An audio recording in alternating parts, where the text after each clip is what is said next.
Alright, what's up mga ka-investa? Welcome!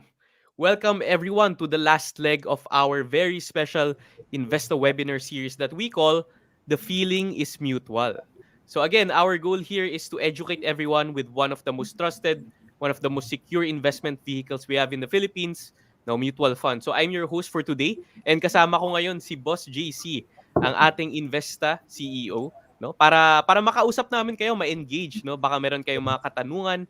And later on, may question din kami para sa inyo guys. So, to start, Sir JC, kumusta ka naman?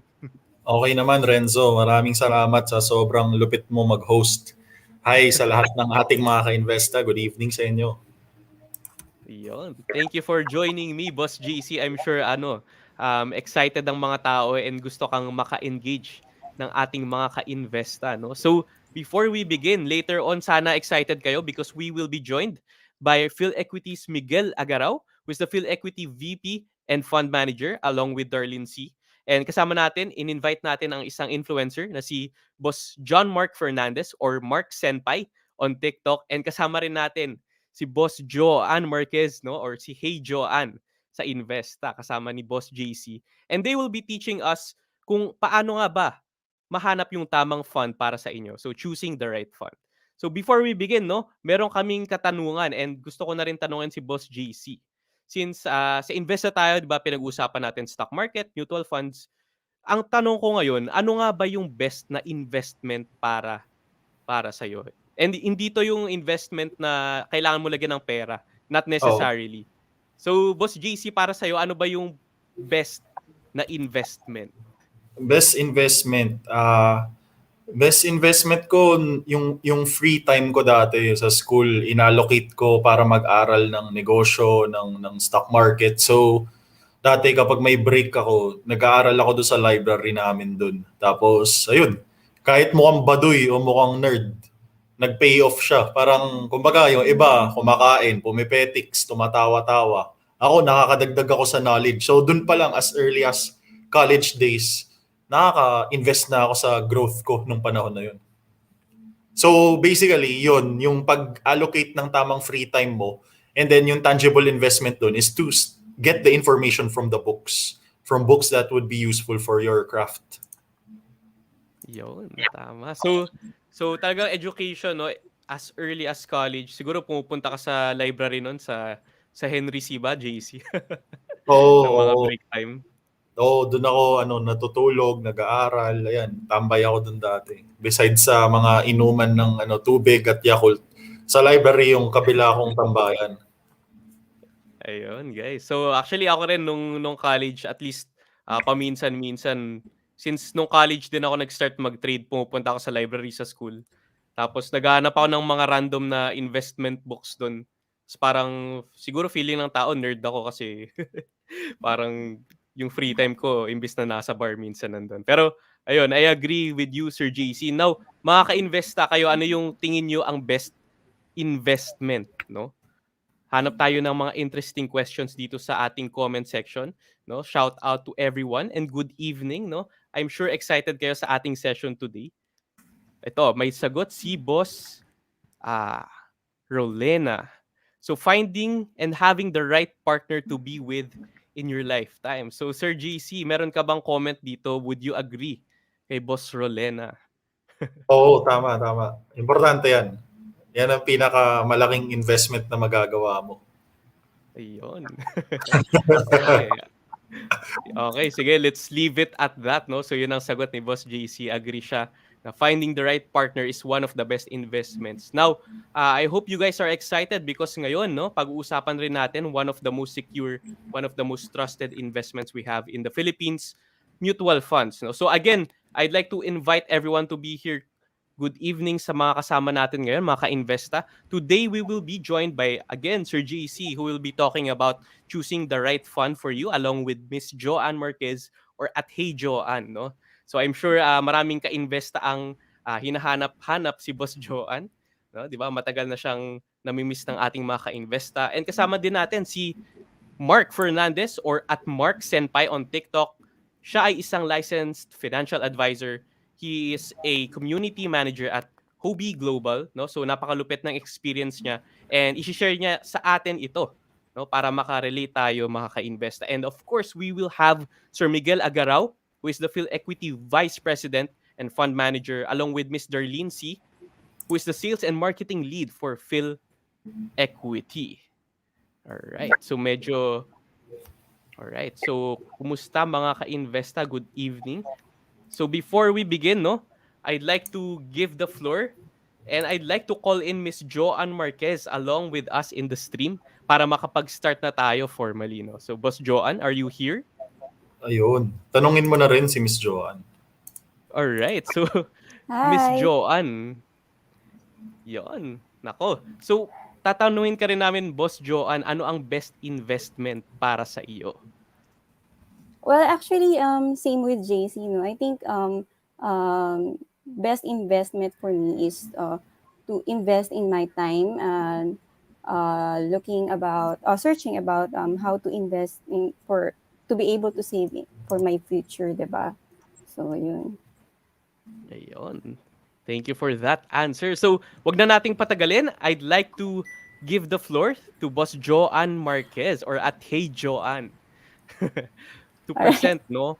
Paano nga ba mahanap or how do you choose the right fund for you? So, please take it away, Boss Joanne.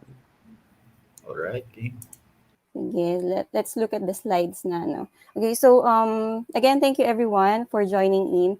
So we are now on our third and final episode for the Investment series. And for the past two launches, no, natutunan natin the basics of mutual fund and different investment strategies. So here on, I will be discussing about how do we really choose the right fund for us, okay? So aside from knowing the basics, it would really help us kung alam natin how to deep dive on the things that we need to consider when selecting the right mutual fund for us. Okay? So next slide, please, Renzo. All right. So for everyone who's just tuning in into our series, no, we are happy to announce that we've just launched our first investment platform, which is the new Investa app.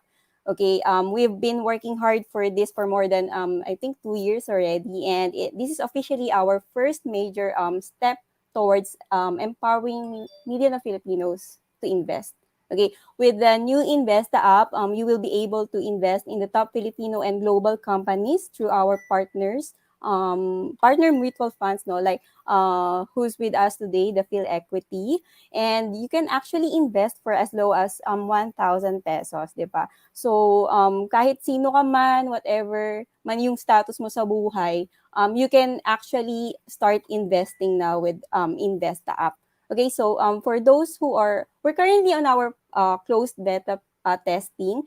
And if you really want to be part of the early access, ipa-flash namin siguro sa baba sa comment section on how to be able to be a pioneer using this Investa app. All right, so next slide, please. Okay, so now before we proceed to our main topic, no, I'll just give a recap for first on what we have discussed previously, primarily on the basics of mutual fund. Okay, so here, as you can see on the slide, no, mutual fund pools the money of investors into different types of securities. So ano ba tong mga securities na to? These are the stock market, bonds, etc. And they are actually managed by professional fund managers who make sure that your money grows over time. So all funds have the same thing in common. They are actually designed to grow your investment. But take note most of the mutual fund, they are designed for longer term kasi yung value ng mutual fund goes up and down depending on the funds that are invested in. But of course, it's really better than to just, save it in your bank accounts. Okay, next slide, please. Okay, so now let's proceed with our main topic. So first, we're gonna talk about reading a mutual fund fact sheet.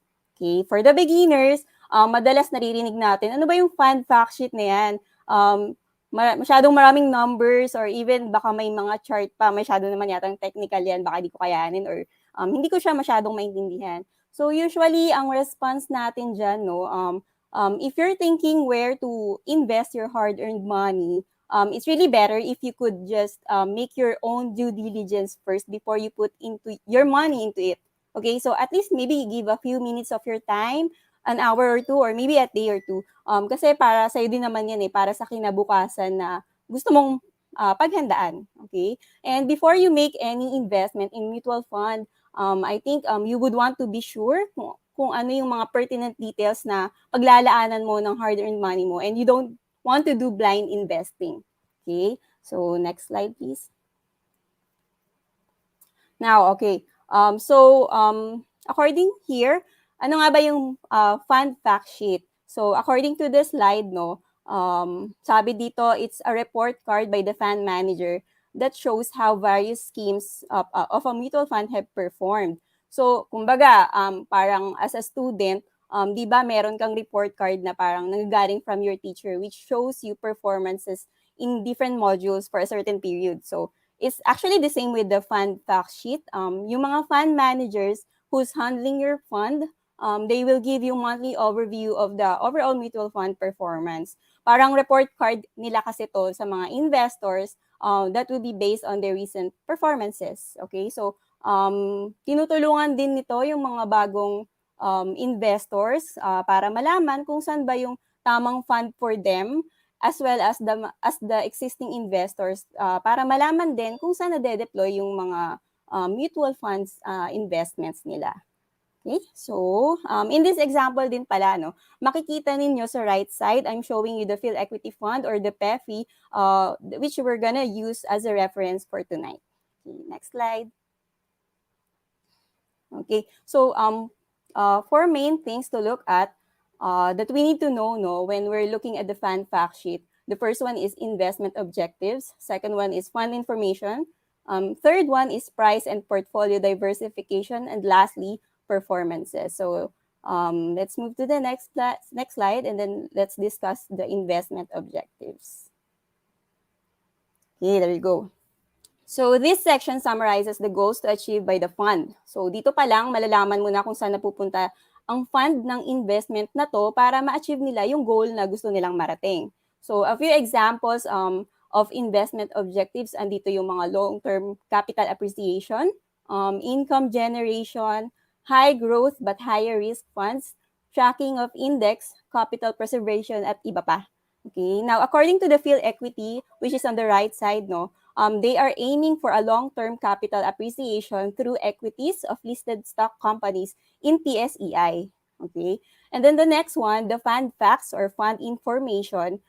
This actually gonna gives you the background information of the fund. So dito naman natin makita yung important dates, fund managers info, yung mga auditors, agents, benchmark ng fund, as well as the fees that comes along with it.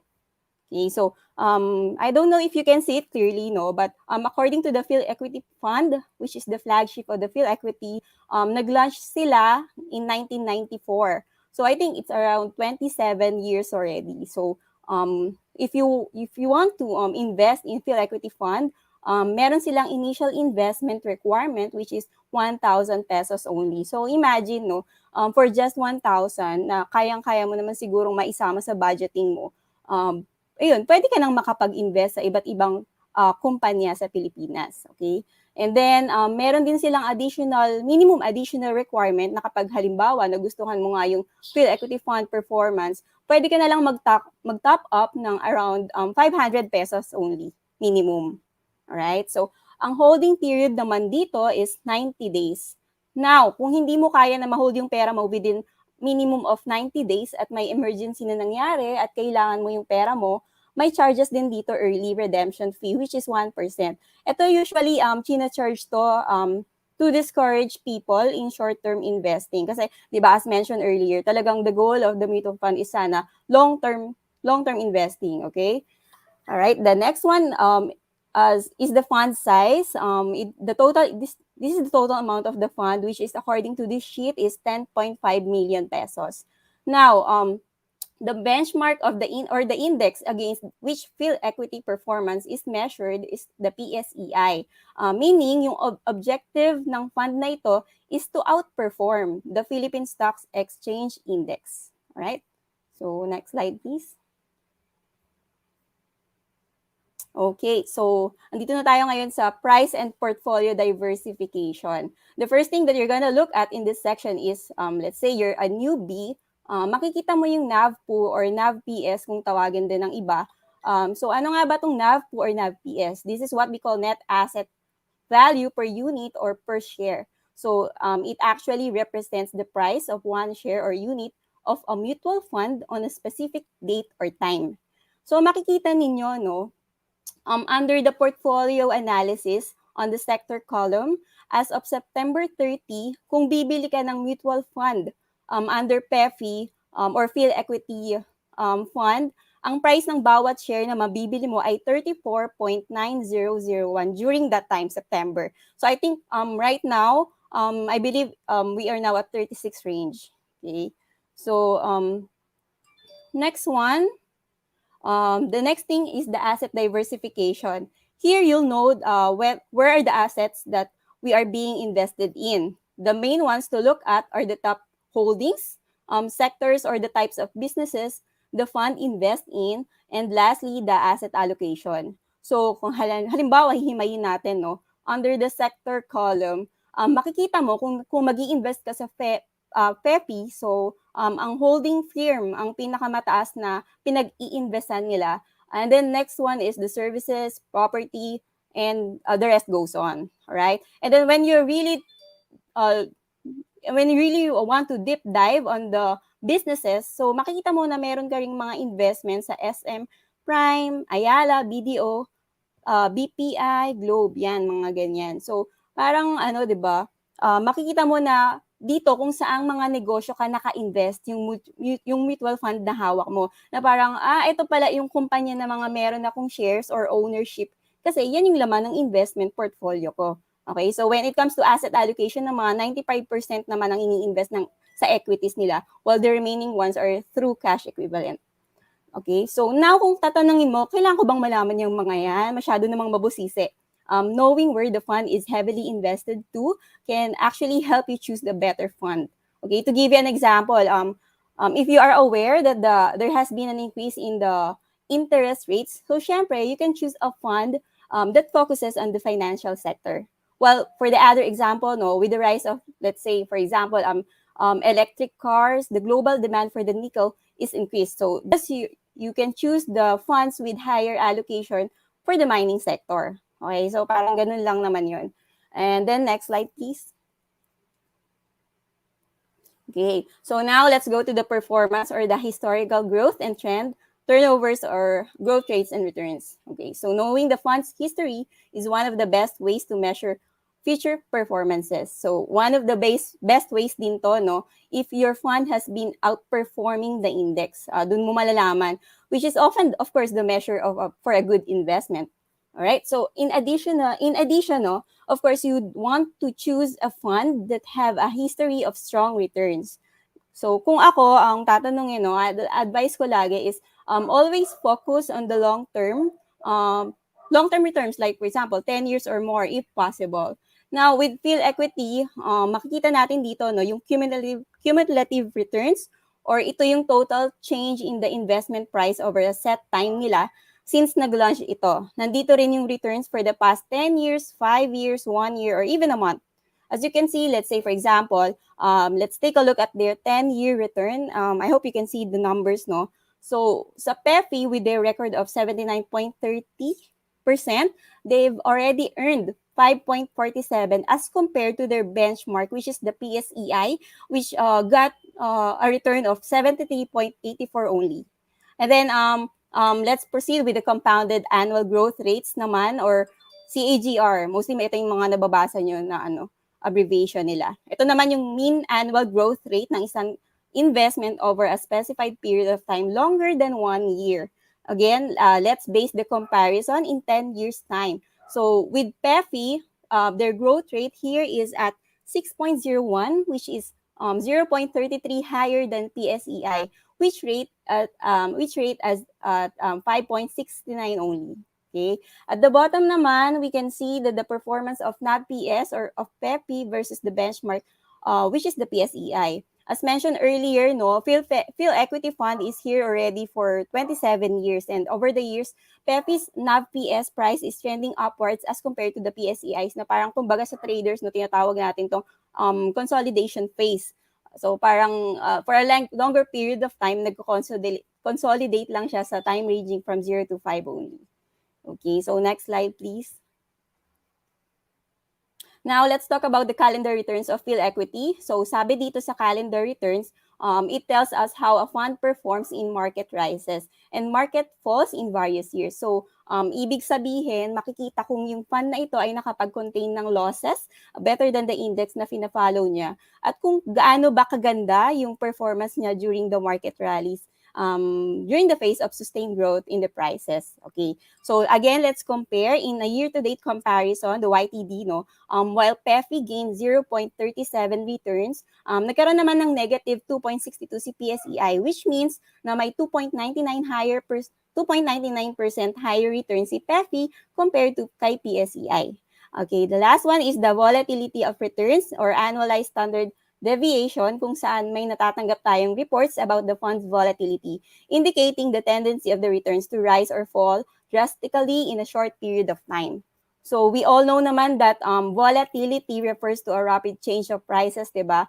So for example, ang isang fund, yung price nag-shift siya between positive 7% and then naging negative 5% in 1 year. Ibig sabihin nito, mas volatile siya as compared dun sa isang fund na whose return fluctuates between positive 3% and then negative 2% over a year. So, ganun yung mga galawan niya. Now, in this table, we can take a look at year 2020 siguro, wherein PSEI with 33.67% represents more volatility than PEFI, who got 29.19 only during that start of pandemic. So, parang mas nagpapakita ng malakas na galawan ng prices si PSEI compared kay PEFI. So kung nyari, medyo malakas kang kabahan yung puso mo, yung mga galawan na ganito, nininervyos ka na, pwede you can take a look at other funds naman na hindi ka naman aatakihin sa puso. Okay? So next slide, please.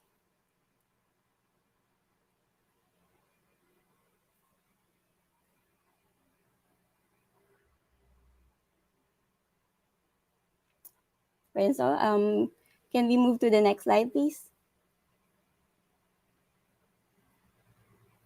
Okay, so now that we know how to read the fund fact sheet, let's talk about choosing the best fund for you naman. Now that yung understanding natin ng growth and trend of a fund, from here on, we can decide na if the goal or the growth phase or returns of a fund is really suitable for us. Okay, next slide, please. Alright, so how do you really know ba which type of fund ang yung bagay sa'yo? So dito natin kino-consider anong klaseng risk tolerance na kaya nating ma-accept and anong klaseng investor ba tayo, di ba? So again, risk tolerance is a measure of how much of a loss an investor is willing to endure within the portfolio.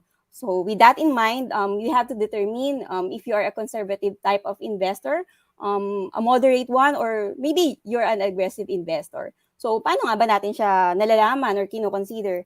Of course, a person's age, investment goals, income din, pwede yan.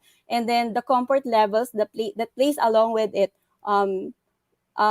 Dinedetermine din natin para malaman yung risk tolerance natin. Okay, so for conservative type of people naman, you can only accept the maybe little or to no volatility in your investment portfolio. And commonly, mga short-term yung nag-visualize nito, okay? While the moderate ones, these investors naman, they actually accept some risk naman to their principal but adopt a balanced approach with their intermediate term. Maybe the time horizon would be 3 to 5 years time, mga ganyan. Lastly, for the aggressive investors, they tend to be really market savvy while they maintain a base of riskless securities. Sila yung parang mga nag-i-aim to maximize the returns with maximum risk. Kumbaga, ito yung mga YOLO investors na parang pwede sa millennial or Gen Z kasi you have a lot of time in your plate and mas may risk tolerance ka compared to others. Okay. So now that we've identified the type of investors and the risk tolerance, discuss naman natin yung nasa right side. No? So makikita nyo dito yung different fund offerings. So for example, the first one is money market.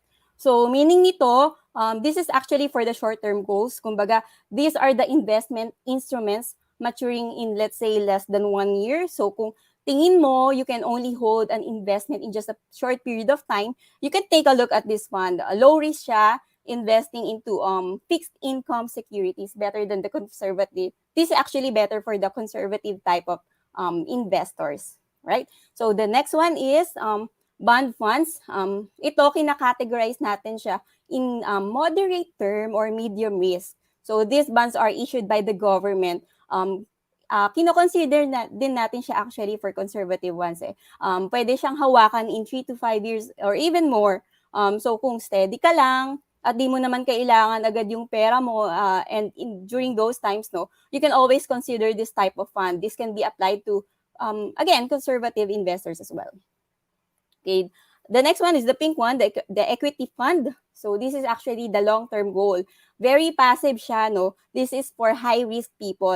Yung tinatawag ko nga kanina, baka mga YOLO, pwede to sa inyo. So it's actually self-correcting, invested din siya sa high-quality stocks and meant siya for aggressive investors. This is ideal for long-term growth, 10 years or more. Now, the last one is the balance fund. It's actually a diverse mix of bonds and equities. This is for the moderate term or medium risk. So you should look into this if you are considering medium or long-term growth. Again, 3 to 5 years time. All right. So next slide, please. Okay, so here in the last slide, no, the bottom line of everything that I've discussed is actually really do not do blind investing. Kasi hard-earned money mo yan. Kaya always make sure na you make a research, you do your own diligence, and when it comes to investing. So again, collect and analyze information before making a decision to minimize your risk and protect your capital. Yan. So I think that's the last of my slides, Renzo. All right. Thank you for that, Boss Joanne. So maybe I'd like to call on Boss GC on the next part of our presentation. No? But before that, I'd like to ask you, Boss Joanne, because may mga traders tayong nagtatanong, no? So the Sure. question that we get is, Boss Joanne, do you have any advice to us na stock traders when getting mutual funds or when investing in mutual funds? Since, di ba, marunong na sila mag-invest sa stock market, sa equities, di ba? Ano yung advice nyo para sa kanila, Boss Joanne? Well, sige, I think I can advise based on experience, no. For me, I have both. I have all these two. I have investments directly in stock market, which I trade myself. I also have investments in mutual funds. So, because people should understand, no, in general, that they are not really in competition. They're supposed to be there to help you. They're supposed to be an assets that will generate income for you, to prepare you for your future plans and even for your retirement goals. Okay, they are supposed to help you reach your dream towards financial freedom. So I think there's no harm in getting one, and when you have both, it will be easier for you to find what fits you the most. So hindi mo pwedeng sabihin na, uy, stock market lang ako kasi I know how it works. Kayang-kaya kong mag-trade mag-isa. Or hindi mo rin pwedeng sabihin na, uy, mutual fund na lang ako kasi tamad ako mas gusto ko na passive income lang. So, hindi pwedeng ganun There's really no such thing as the best investment. There's no such thing as the one that fits all. But you have to find a mixture of both for better diversification. So, if you can try to get the best of both worlds, why not, diba? You should do it for your future. All right. Thank you for that very comprehensive answer and that presentation, Boss Joanne. We appreciate your time. Maraming salamat and I'm sure maraming na-educate sa session mo, Boss Joanne. Thank you. All right. Thank you, Renzo, for having me. And I hope the audience was able to learn a thing or two when it comes to choosing the right investment for us. Thank you. All Good night, right. everyone. Alright, so wag na nating patagalin because ang next na magpe-present ay si Boss JC, no? So let me call on Boss JC to our stream and to continue on with the presentation. Alright, Boss JC, take it away. All right. No. What's up, everyone? So hopefully di pa kayo nagsasawa sa mukha ko. I'll be discussing a holistic approach sa funds. So papakita natin yung best case and worst case scenario kasi of course in most of these investment talks or mga sales pitches na nakikita nyo by companies, ang makikita nyo lang parati positive scenarios eh. So what if hinilera natin yung pinakamadugong sitwasyon sa mundo ng investments? Anong mangyayari sa atin? Madededo ba tayo? Or is there still a viable situation when it comes to investing on these long-term funds, right? Tapos bago ako magsimula, mamaya sa question and answer kasama pa natin si Ma'am Joanne. So, okay, game. So, next slide please. So, ano bang kailangan para mag-succeed dito sa long-term investing? So, game. Pag tinignan mo kasi as a trader, mainly trader ako, no? 70-80% ng pera ko nasa active trading. 20% ito yung mga long-term or mga iba-ibang assets. So, pag trader ka, malaking part dito is finding your strategy, dedicating your own time, tapos minamanage mo yung risk mo.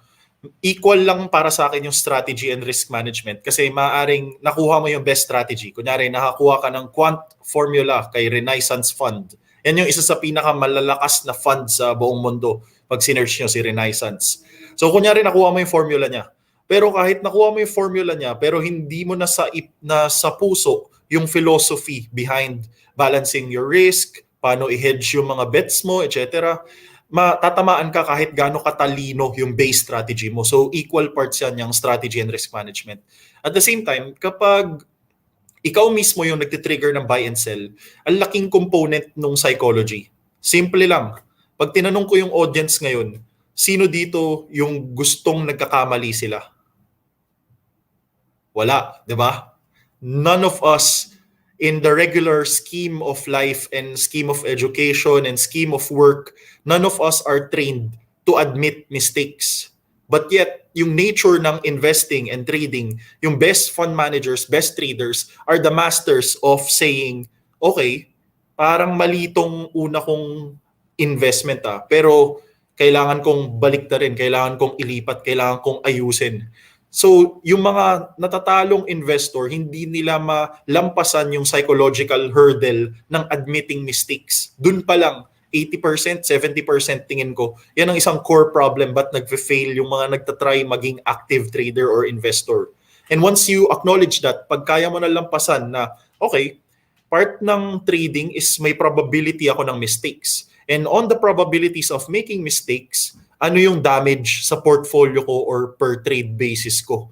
So kapag natanggap mo yung probability na yun, tapos na-control mo yung damage, then mas madali nang i-approach yung mundo ng investments. So like they say, amateurs approach the market, ang tinitignan ay reward muna. Uy, pwede ako maging milyonaryo dito. Uy, to the moon to, etc. Pero professionals, the way they approach the market is risk first. Okay, if I make a bet here, I'll have a potential 10% risk, but then the upside would be 50 to 200%. So asymmetric ang layo ng risk reward. Parang ganun mag-isip yung mga professional fund managers, risk yung inuuna nila. So that's in trading kapag ikaw yung nagde-decide. So paano naman kapag kinatiwala natin yung pera natin sa mga fund managers? So what is the formula here? Next, please. So in mutual funds, nawala na yung psychological burden. Because trust me, I'm sure marami na kayo naririnig na storya na yung stock market, sugal yan. Ayoko na balikan yan. Napakasama. Parang daming insider trading dyan. Parang ang daming mga bad experiences or outlier negative stories ng mga lolo natin, tito ng tito mo, jowa ng tito mo, jowa ng lolo mo, at iba pa. Maraming mga ganun na kapiranggot na story na if you did not make an effort to educate yourself, you would be instantly turned off or scared with the world of the stock market or investments, di ba? Kasi nandun nga yung emotional burden. Pumasok tong mga tao na to, most likely because sinabi lang ng barbero o ng kapitbahay nila na, uy, bili ka dito ng stocks. kahit na wala namang research or effort. Karamihan ng mga ganung story na natutroma, ito yung mga walang risk management or sinakyan na yung downtrend pababa or bumili lang out of rumors. Ngayon, ang maganda sanang gawin para sa mga karamihan sa atin na busy naman, di ba? Instead na sumaba ka muna sa stocks, kung nag-aaral ka pa lang or busy ka pa sa jowa mo, sa trabaho mo, sa pamilya mo, then ito yung mga mutual funds. And 70% dito is just the patience. Because dito nawawala na yung psychological burden kasi you're not making the day-to-day decisions. Hindi mo na rin kailangan itagpi yung utak mo versus your risks that you're taking. Imagine mo kung everyday minamanage mo yung 100,000 portfolio, up ka 5,000, the next day down ka 7,000. Iisipin mo yan araw-araw as an active investor. Pero sa mutual funds, may volatility pero alam mo na okay, meron ng fund manager na nag-diversify and nag-stock selection para sa akin. And then discipline, 20% yung discipline is the commitment na okay, kapag nag-i-invest ako, ba't kung ba ginagawa to? Perhaps dito ko gagamitin yung dito ko binubuo yung funds ko para matulungan magulang ko mag-retire. O dito yung funds ko para sa pambuo ng bahay namin ni Mrs. Parang ganyan. Or dito yung funds ko para mapaaral yung mga anak ko, maalagaan yung mga pusa ko. Parang ganoon. So, kailangan disiplinado ka na, okay, kinocommit ko tong plano ko sa long-term funds na 5 to 10 years and then magre-reap ng rewards yung beneficiary mo or yung goal na tinatahak mo for that specific fund. Now, pag tinanong niyo ako, yung mutual funds, may strategy pa ba dito? Yes, there is still a strategic component here. So, diniscuss ko to last time na, example, kung tumataas yung market, tapos overvalued yung general market, masyadong positive, pwedeng liitan mo yung investment size mo, pwedeng kalahatiin mo. Tapos if nagka-crash yung market, if you're a value type of investor, pwedeng lakihan mo yung bet sizes mo, yung monthly allocation mo. So maliit lang na change yun, pero if you do it right, then maaaring mas tumaas yung potential returns mo kasi lumalaki yung allocation mo onto the value positions rather than yung mga extended optimistic situations, di ba? So pwedeng ganun. Now, let's go to the next slide. Ito, tignan natin yung mga worst case scenario. So, dadaanan natin yan. Back in, yung mga sinaunang panahon, no? Ito yung some of the worst market crashes. Yung Great Depression, 1929. Tapos, yung 1973, yung stock market crash nung panahon na yun. So, tignan natin ano ba nangyari sa charts nila.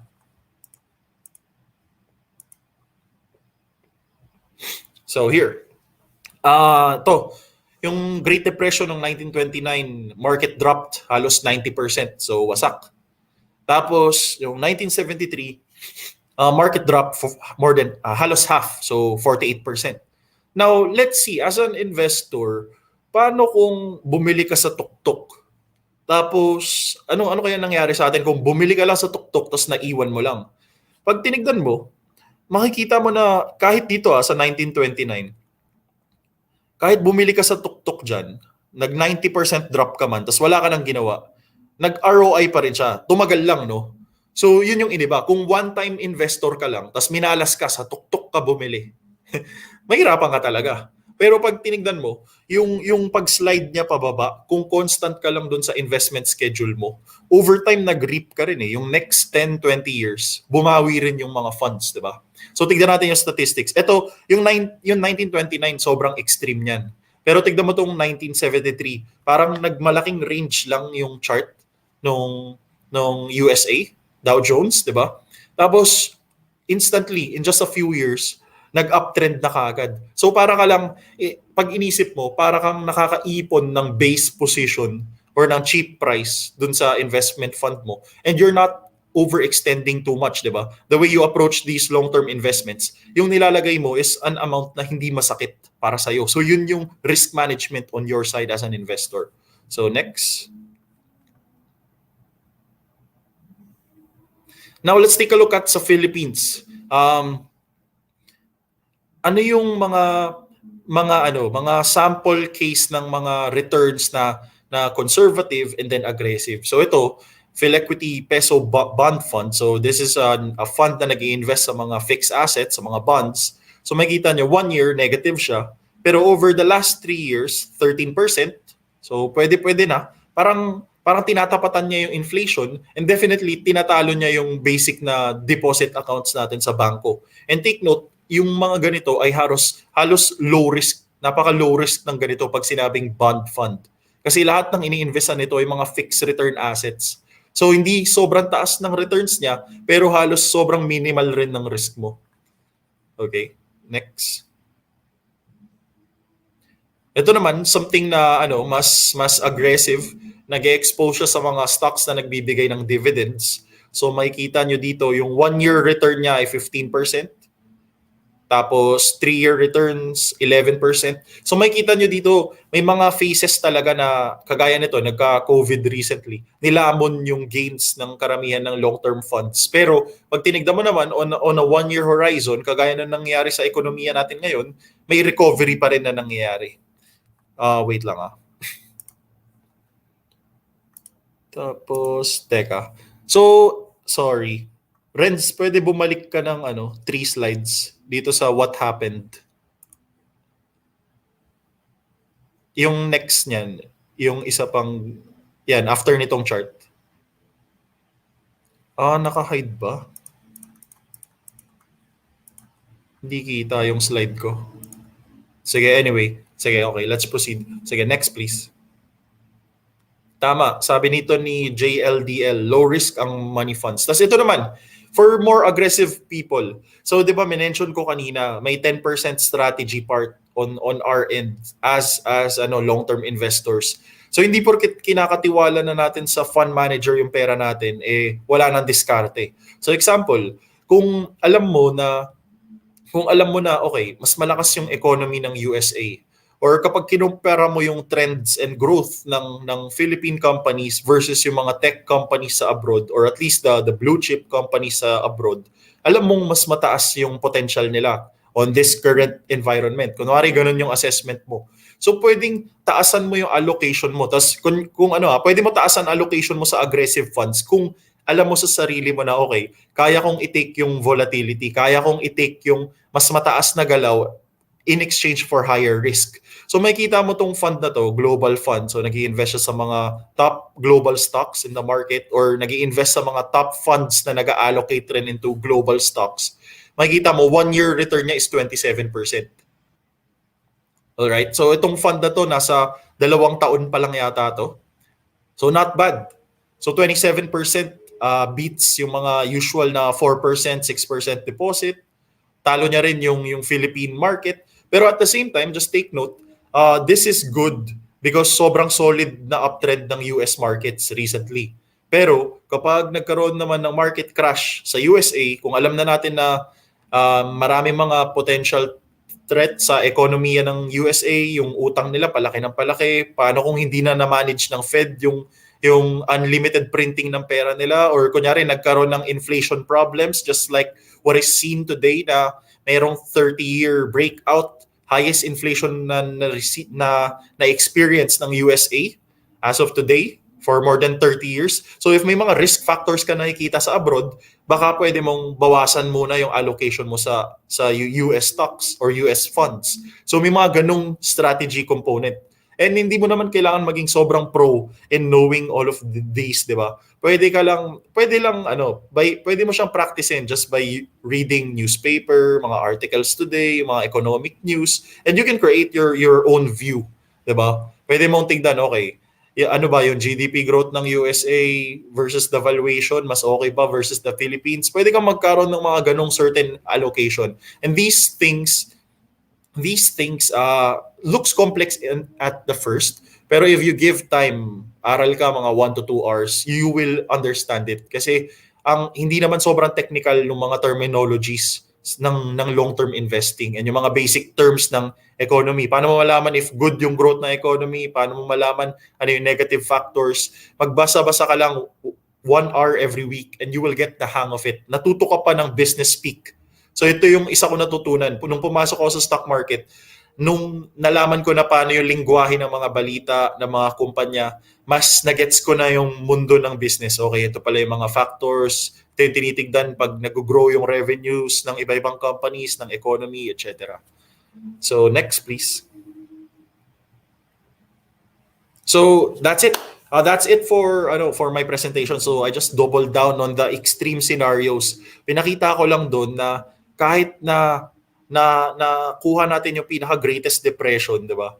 Over time nag-uptrend pa rin kasi bakit ganun yung markets and yung economy? Because there is value creation, 'di ba? As long as hindi nagsarado yung bansa or yung mga kumpanya na pinaglagyan mo ng pera, over time may value creation yan. And yung value creation na yun, magiging revenues and earnings. And then yung earnings na yun, lalaki ng lalaki yung valuation ng kumpanya or ng bansa na nagpo-produce nun. So over time, kahit may mga market crashes, makakabawi ka pa rin. So ang tanong na lang is, what did you do during the market crashes? Because I've seen returns from long-term investors na bumili lang sila nung 2008 crash to 2011, pero ngayong nung nag-bull market nung 2015, 17 onwards, nung nag 9,000 yung market, grabe, bawing-bawi sila.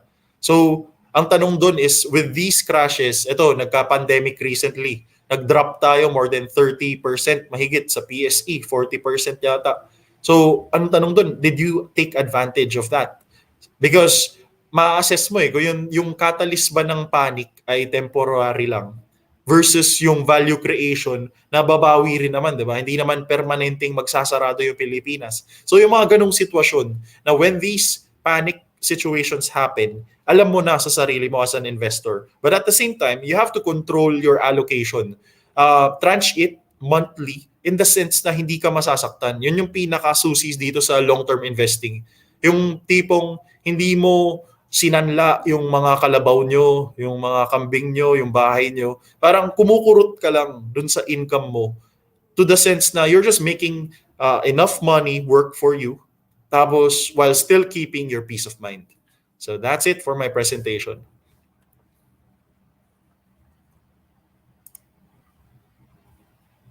All right. Okay, so thank you, Boss JC, for that comprehensive presentation. I'm sure marami kayong questions, but I think I'd like to leave it up for later. No, meron pa tayong question and answer portion with PhilEquity as well. So, Boss JC, salamat and see you again in the question and answer portion later. Salamat, sir. All right, so that's it for Sir JC's presentation, and wag kayong aalis because later on meron tayong presentation with PhilEquity. We're gonna be inviting Sir Miguel Aguero, who is the PhilEquity Vice President and Fund Manager, along with Mr. Lindsay, the Sales and Marketing Lead. But now, we also invited a very special influencer. His name is John Mark Fernandez, or you can find him on TikTok as at Mark Senpai. He is a community manager at Hobie Global, and he is also a licensed financial advisor. So I'd like to invite him on the stream because I know that he has a lot of insights, he has a lot of stories, and he is very well versed in the personal finance world, and he's here to share his story. So I'd like to call on Boss Mark. Are you here, Mark Senpai? There you go, Sir Mark. Kumusta? Hello. Ayan, good evening, everyone. Good evening, Investa, and good evening, Facebook and YouTube. Yeah. And Right. so, Thank you so much for your time. Okay, sir, sige, go I'd like on. to give the floor to you, and you can share your screen anytime you are ready. Okay. Thank you. So for this one, no, thank you for inviting me. Actually, Investa. Actually, matagal ko na nakita ang Investa actually, for those who are watching right now. Sobrang tagal ko na actually nakita or familiar with Investa, and I'm really glad na they reach out to me. And ayun, kasama na nila ako right now for this kinds of presentation, especially for this new platform, which is yung mutual funds, which is actually something I think is very revolutionary or very innovative. And most especially, nalaman ko lang to actually recently lang din nung in-approach nila ako. So I'm really glad na I get to be part of it. So for the very first part, so why investing nga ba is important? So I think this is also something na mahalaga din na maintindihan natin. Bakit mahalaga nga bang investing for financial success? Because in most cases, panigurado with our the older generation, madalas na nababagit natin is kung gusto mo maging successful, kailangan mag-ipon and such things. And actually, yung pag-iipon is actually a good thing. But in most cases, saving is not actually enough for being financially successful. Kung magsasave ka lang alone, it's not really enough to be financially successful. Yes, saving is good. Obviously, kung nagsasave ka, you should continue it. But kung gusto mo lang kung gusto mo talaga maging financially successful or mas maging efficient towards the road to financial success, I think that saving alone would make it hard for you. So in this case, ano nga ba yung mga pwede mong gawin kung hindi ka magsasave lang, di ba? Anong mga other things ang pwede mong gawin besides that? So for that case, investing talagang the best option. Since investing talaga is really the best part, di ba? Which is why I think Investa nga rin started because of the concept of investing, kung gaano talaga siya kahalaga for us in being financially successful. And a few examples of the investments na pwede mo magawa or mapaglagyan ng pera. First one is syempre stock market, real estate, cryptocurrency, and most especially mutual funds. So these are the few examples of investments na pwede mo pag-investan. Pero in most cases, alam naman natin na marami pang ibang investments besides this. Pero ito sa tingin ko yung pinaka-common sa kanila. And for these four investments, so considering now sa event na Investa about mutual funds, the really fascinating thing I really like about mutual funds kasi caters to a lot of things. Actually, in all of this is obviously maganda na investment syempre. Pero in almost all of this part, especially for dito sa apat na examples, I think mutual funds talaga is the very flexible one. First reason, maalala nyo kung sa mga nag-present kanina sa atin, makikita mo sobrang daming funds ang pwedeng mapag-investan. Just in the Philippines alone pa lang yon. Pero imagine, pag nag-expand pa yung mutual funds and pag nag-expand pa in different industries, so sobrang flexible talaga ng mutual funds. Kaya nga I'm really glad na yung Investa took an approach to actually launch this program or yung application kung saan pwede sila mag-invest ang mga Filipinos with different kinds of investments. And most especially, ito yung isang bagay na sa tingin ko talaga na madalas na underestimate ng mga tao. In most cases kasi inisip natin na kapag, alam mo yun, nag-invest ako ng onte, pag tumagal, hindi naman gaano magiging malaki epekto niyan. Pero just based on this na visual na kung makita nyo dito, meron ditong tinatawag na school of fish. Sa una, pag alone lang siya, parang halos wala lang siya, di ba? Parang sobrang liit lang niya na fish and wala lang siya and just like that. Pero if they pile up and nagsama-sama sila, they're actually nakakabuo sila ng isang sobrang malaking group. And same goes with investing talaga. Which is why I think na investing is very fascinating. Especially kung familiar din kayo with the term na compound interest. Doon nyo talaga makikita kung gaano talaga kaganda yung investing. And what's the good thing about mutual funds, ni-utilize nila yung compound interest na yon, which actually makes it, much better and actually makes your money grow. Tsaka, additionally nga, yung different sectors talaga na pwede mo mapuntahan. Kasi isipin mo, like, for example, kung nag-invest ka sa bonds, let's say, pag nag-invest ka sa bonds, makakapag-invest ka lang on either governments or corporation. So that's it.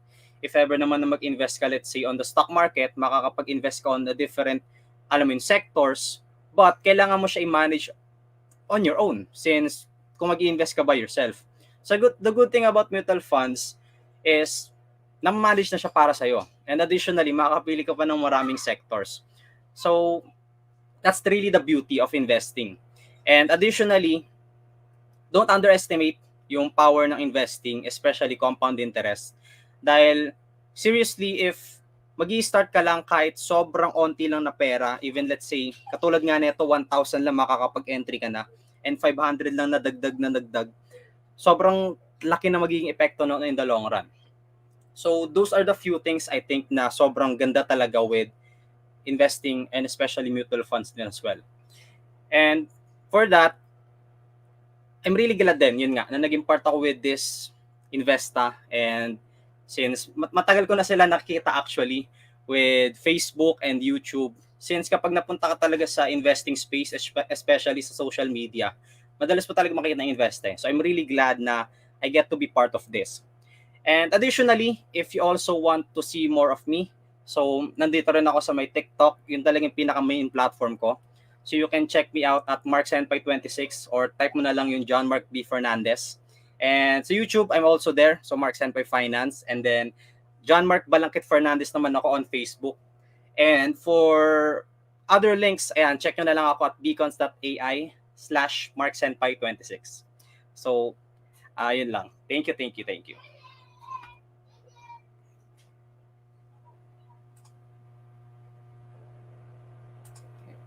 Ayan.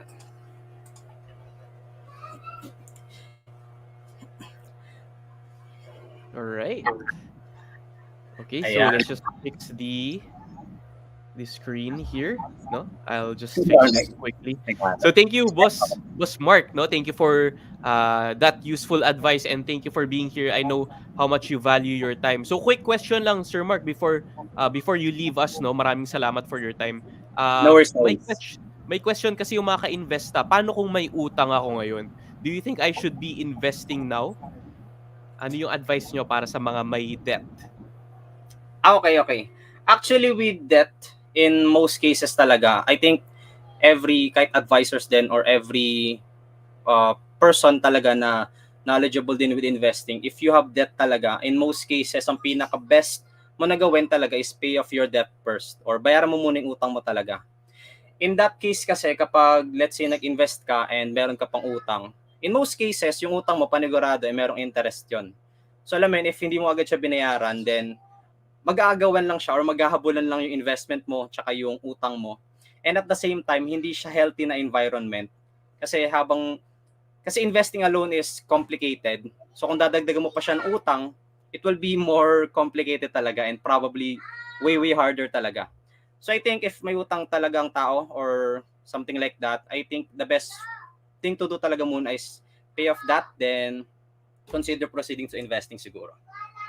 Ayun. Thank you so much for that advice. Maraming salamat, Boss Mark. At nakasama ka namin and naging part ka ng Investa community. Thank you for all the educational advice that you have shared today. So, ayun. We'll see you in, I guess, another collaboration, no, Boss Mark? Thank you. Yes. Surely next time. Thank you.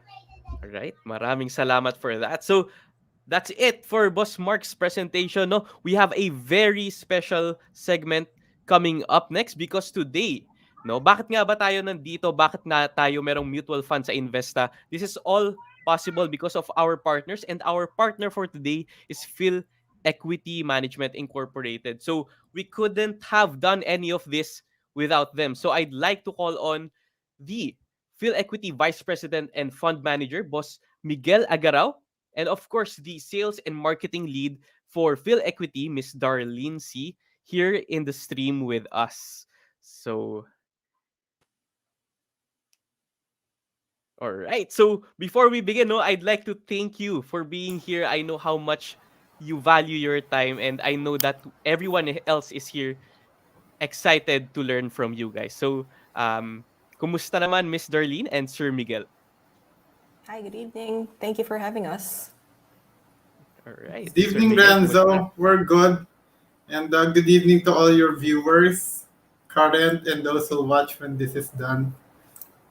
All right. Thank you so much. So, ayoko nang patagalin, no? So, maybe we can move on and highlight Miss Darlene for her presentation and to tell us more about mutual funds, no? Ano nga ba yung kailangan nating abangan for our next investor project? So, let's highlight Miss Darlene C. I'd like to give the floor to you.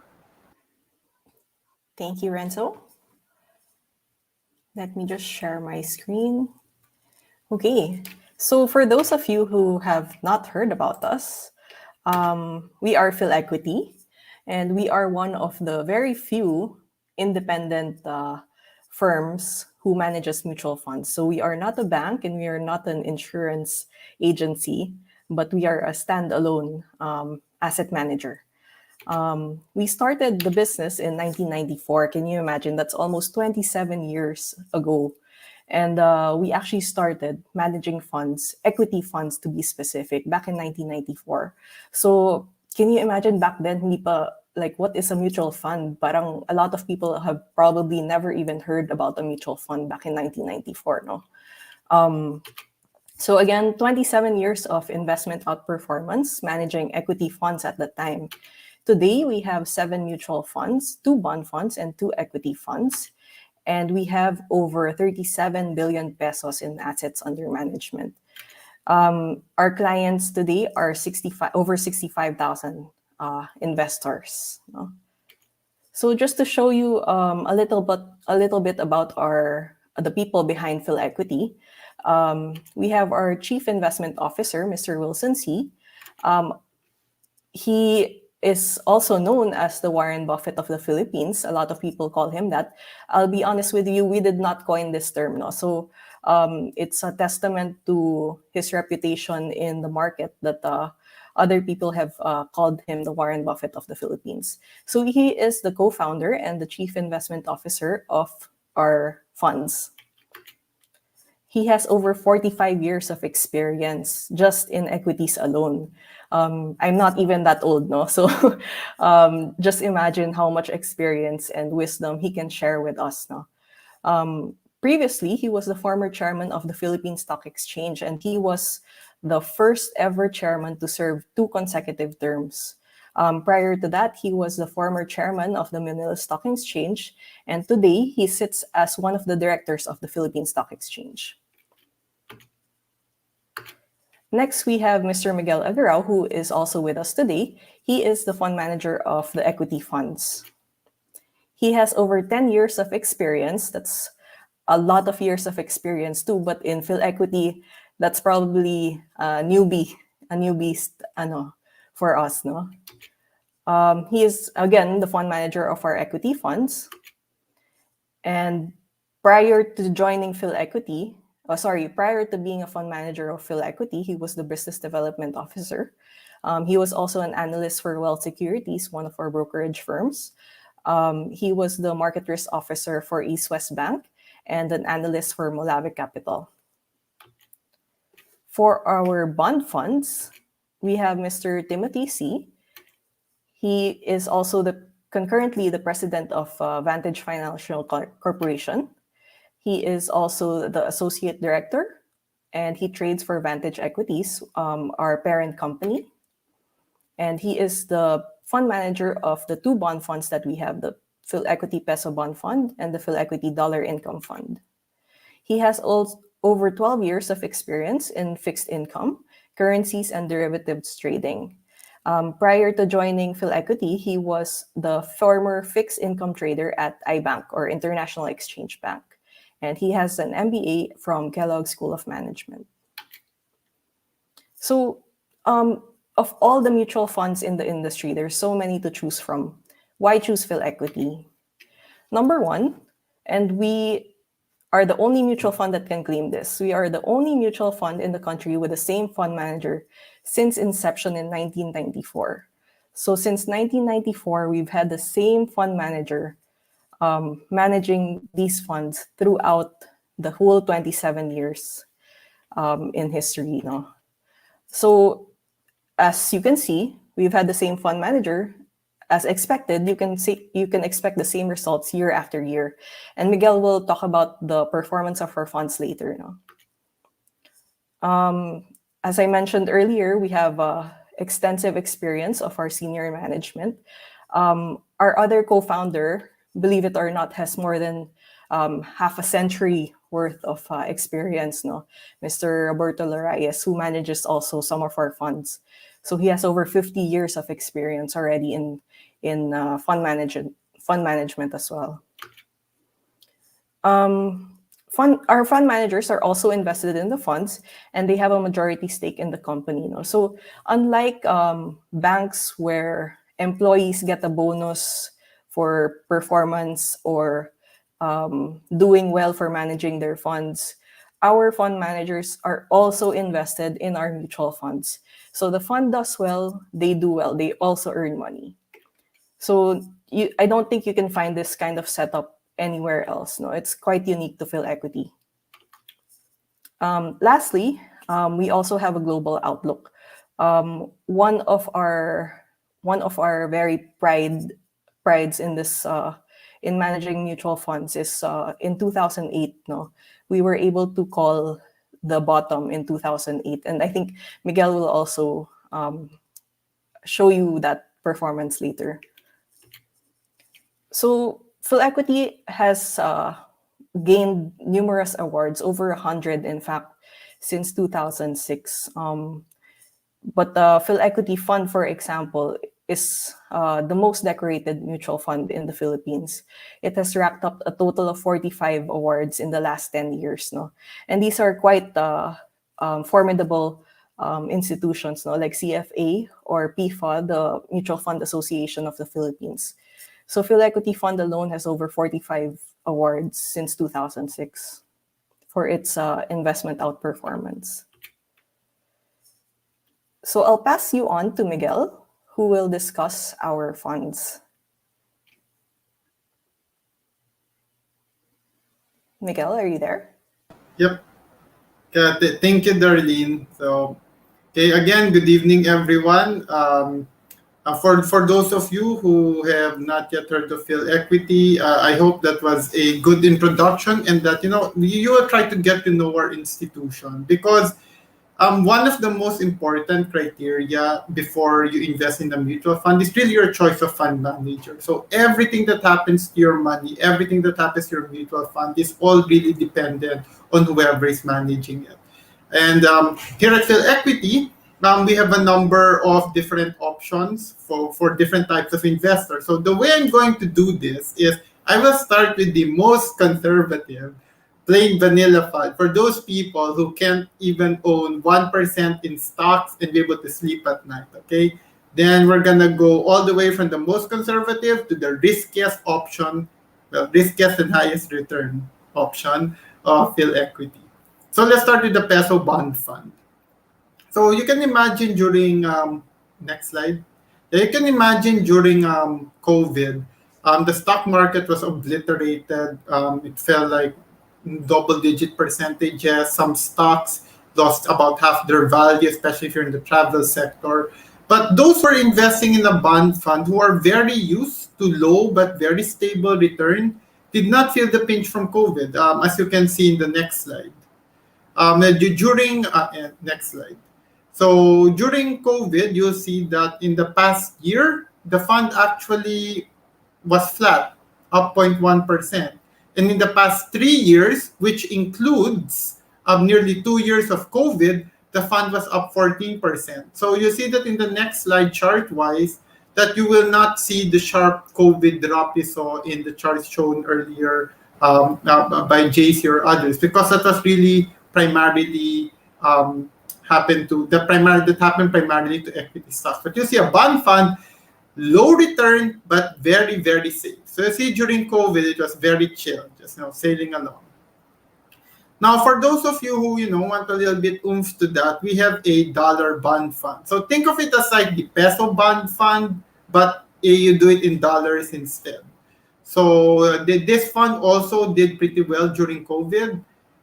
But again, this is for the more conservative people. In fact, if you look at it during COVID, this fund actually went up as the peso weekend. So it did actually very well. So for the most conservative of you who don't want to do stocks yet, but think that the return in time deposit is too low, you can invest in bond funds first. And Mr. Timothy is a very capable bond fund manager. As you can see in the performance of the funds, there was really no major drawdown for these funds. So I know most of you are more interested in equity. So let's start with the most plain vanilla of our equity fund. So this is the PSE index fund. So what we do here is we basically copy the Philippine Stock Exchange Index. So we copy it directly 100%. We do not make a judgment call on how many stocks should be in it, what the weight of each stock should be. We just copy it perfectly 100%. If there's a decision to remove, say, 1 or 2 stocks, we remove those stocks. And if you have to put in another set of 1 or 2 stocks, we do not make a judgment call on that. We do exactly as the PSE mandates, and then we just copy the PSEI. So if you look at the next slide, you'll see its holdings, SM, Ayala Companies, BDO, BPI, ICTSI, JGS, Universal Robina, PLDT. So basically, we just copied the index. And if you look at its performance in the next slide, it's basically more or less mirroring the index, except, sometimes we do better than the index, even though we're not supposed to. So like if you look at your year to date, the index over this time period was down 1.2. I think this is end October. But the fund was only down 0.4. So that's not really supposed to happen, but that outperformance goes to you, the client. So yeah, that's PhilEquity doing its job. And now there is, so if you look at it on the chart, it's a perfect mirror of the PSEI. Over the past 20 years, even with COVID and all the other stuff that happened to us, you would have still made about 5.6 times your money over that time frame. Now, the next index fund we have is a special one. This was a more recent partnership. So for those who monitor the stock market more, you might have heard of the name MSCI. So local investors and local fund managers, we benchmark ourselves against the PSEI, the Philippine Stock Exchange Index. But what most of you may not know is that foreign investors do not benchmark their funds against the PSEI. They do not compare their performance against that. They compare it against what you call the MSCI Philippines Index, which has like, if the PSEI has 30 stocks, this only has 18, and the weights are very different. SM is not number one here, actually. So if the foreign funds would go into the Philippines in a big way, it is the MSCI Philippine names that actually outperform, because this is what they follow. On the other hand, if it's like the past 5-6 years where the foreign funds were leaving the Philippines, it is these names that would underperform relative to the others. So here, instead of SM being number one, SM is instead of SM being number one, SM Prime is number one, and SM's number 4 instead. And then the weights are a bit different. So this is one of our options. If you want to mirror what the benchmark of the foreign funds are, then you want to go into the MSCI Philippines Index Fund. Now, after index funds, you might say, okay, I want something a bit riskier. I don't want to just copy the index. I want, put some flavor, put some candy sprinkles, okay? Well, we have a different fund, but serves also a different purpose. It's a PhilEquity Dividend Yield Fund. So this particular fund, what it does not mirror the PSEI. What it does is it focuses like mostly on dividend yield paying stocks. So stocks which not only pay a regular dividend, but pay a regularly high dividend. So that would be a PLDT, a Globe. It would be your new real estate investment trust or REITs. That would be Meralco. So ICTSI also raised its dividend. So ICTSI would be there. So about 70 plus 80% of this fund is in stocks that pay very, very high dividends. So Nickel Asia is there. It's a mining company that's net cash and actually pays a very high dividend. It's like 9% yield this year. So dividend yield fund focuses on these names. And in theory, when the market is very strong, dividend stocks should take a backseat as people choose to invest in growth stocks instead. On the other hand, when the market is weak, dividend stocks are viewed as very defensive because if prices are down, you get some cash flow. So these stocks tend to do very well. And we got lucky that we had a lot of Globe because it went up because of the Gcash hype. So if you look at the performance of the dividend yield fund, it did very well this year and last year. So for example, this year, end of October, the PSEI is down 1.2%. The fund was up 8.8%. That is a 10 percentage point outperformance over the PSEI as of the end of October. And you look at it over a 3-year period, which includes, again, nearly 2 years of COVID. It's up 5% versus the PSEI being down 0.8%.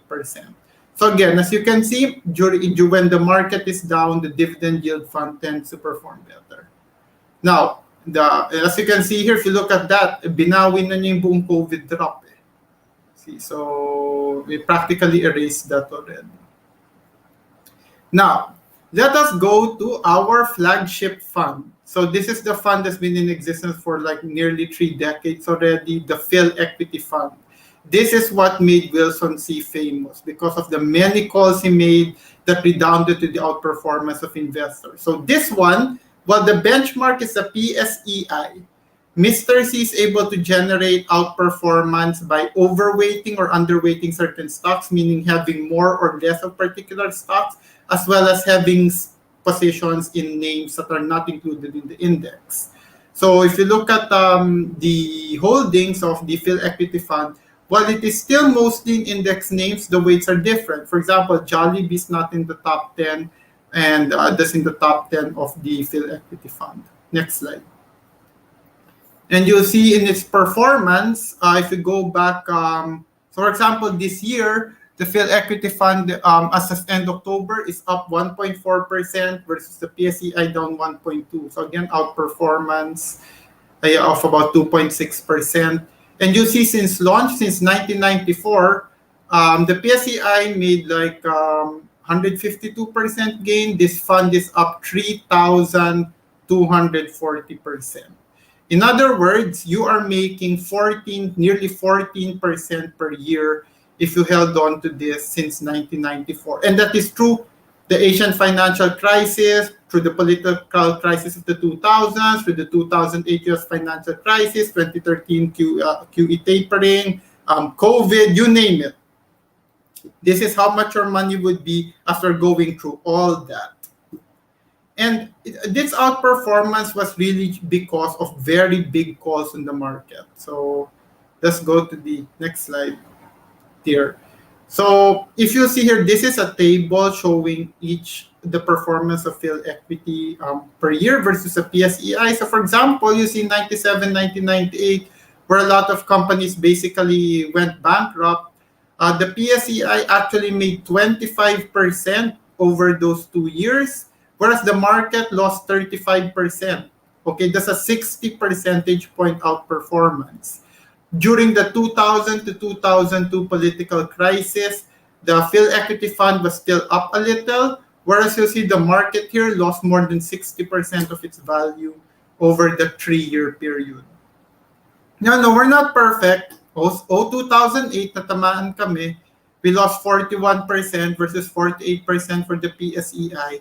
But you ask your friends, you ask your parents, you ask your colleagues. The first mutual fund to be able to go back to the high, the pre-finance 2008 financial crisis high, the first fund to make its investors go back to break even was the PhilEquity Fund. And the reason I know that is because there was a time where I was invested in a different mutual fund, and I heard that there was a fund that hit break even already. And that turned out to be the PhilEquity Fund, which I am now working for, which is great. Like when I was younger, Mr. C was really like the man, the legend, the myth. And, I can tell you, he really is the man and the legend. So whatever it is you hear me say here and in other forums, all of that I learned from Mr. C. So I'll just give you some examples of how PhilEquity, how Mr. C did it.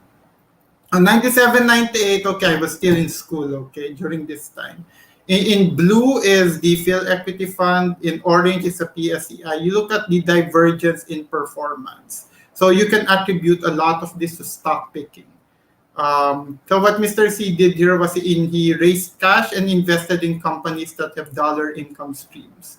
Because as the peso weakened, the earnings of those that borrowed in dollars will naturally evaporate, whereas those that earn in dollars will be square or even better.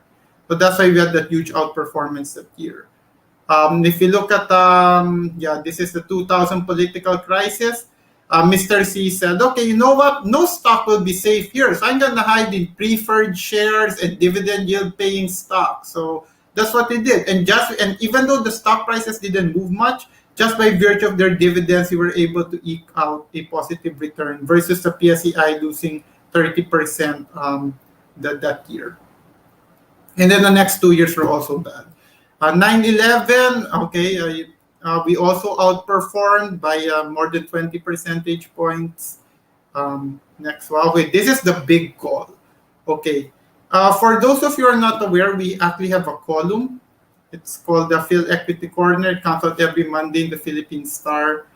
I know you guys may not read the newspaper anymore. I still read the newspaper, although it's in soft copy form. I read it every day, but reading the newspaper is, you find it very informative. So we have a column there, and on that day, that was March 6, 2009, Mr. C wrote a column in PhilEquity Corner. He said, "This is the bottom. Everyone should go all in." He repeated that again in April, saying we have hit bottom at 666 on March 6, 2009 for the S&P 500. We should go all in and stay the course, hold on to your Philippine stocks. Because it's one thing to buy the bottom, but a lot of people kasi if they're up 10, 20%, chuchupitahin na nila yan because they're traders. So, actually the correct thing to do here was buy and then hold on to it. And that's what Mr. C did, and that is why the fund was the first to make back all the losses from the 2008 US financial crisis. So, unlike, there are many people who give predictions on different asset classes, stocks, bonds, crypto, property, you name it. What we did, so that we will have more credibility and so that we can educate more people, all the articles with their dates are in an online archive on philequity.net. You can look at it there. You can see our calls and you can look at our batting average going way back. And then you see like why PhilEquity was the most multi-awarded mutual fund. Now, lastly, I know it's already late. I will introduce our newest baby. Now, this is more of like the Investagram mutual fund, okay? So this one, I wouldn't say YOLO, but although the benchmark is a PSEI, this is a highly concentrated mutual fund that doesn't really care too much about what the components of the PSEI are. It's very growth-oriented. It will be highly concentrated. It will invest in our top stock picks. It can have 10% in a single name, even though that name's not in the index. And if you look at its holdings, you'll see that the number one's ICTSI and Nickel Asia. ICTSI is like in maybe number 9 or 10 in the index. Nickel Asia is not even in the index. You'll see SM Prime are just like half or less of their index weights. Then you have Ayala Corp. You have Manila Water there again, not an index component. We took a bet on that. Remember the time that Manila Water nearly ceased to exist? Well, we placed a bet on that, and that has done stellarly well for the Alpha One Fund.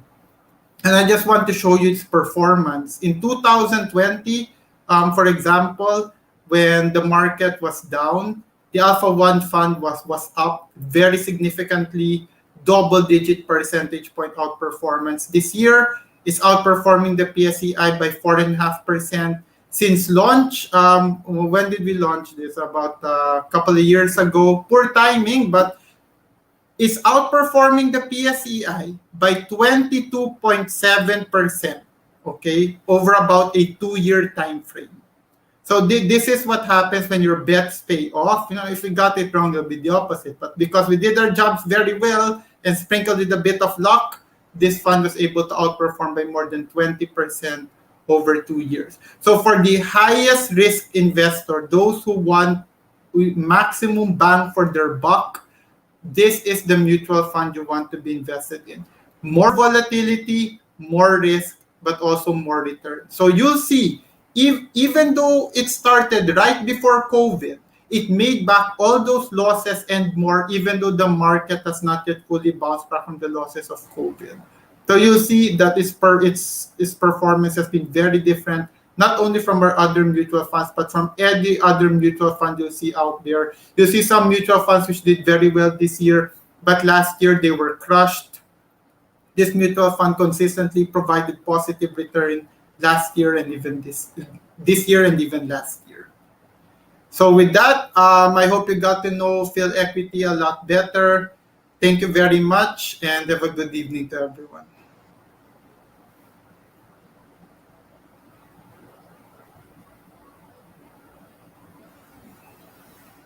All right. Thank you so much, Sir Miguel. And of course, Miss Darlene, no, I'd like to call on, once again, Miss Darlene in the stream with us. So thank you so much for that presentation. Thank you for educating us, no, with the different kinds of funds that you have in PhilEquity. Grabe yung experience ng fund managers, no, sa PhilEquity. So thank you for trusting Investa as well no, because this is a major partnership and we are very excited to have this on the platform, no. So thank you so much, Sir Miguel and Miss Darlene. Thank you Thank too you. for inviting us.